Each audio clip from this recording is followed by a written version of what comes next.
Hi, Abi Banwag, licensed psychologist, licensed psychometrician.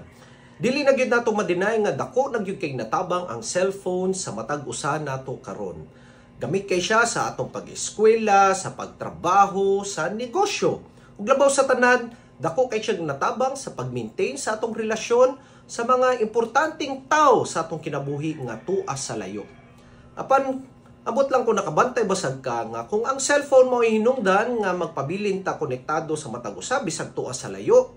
Apan kung dili pud ta magbantay, mausab kini ang hinungdan nganong ma-disconnect kita sa mga tao nga naara unta sa atong atubangan, sa atong tapad, or naa sa atong palibot. Ang pagpabilin nga konektado sa matag usa labi na sa atong pamilya, dili ra na siya enough nga nagkuyog ta sa usa ka lugar.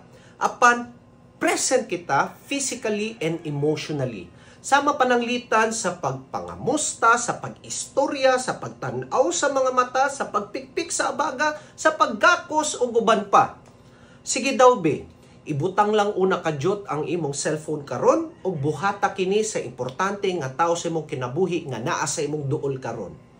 Human connection is a basic psychological need. Ayaw kalimutini kay lagi importante ang imong mental health. Bye!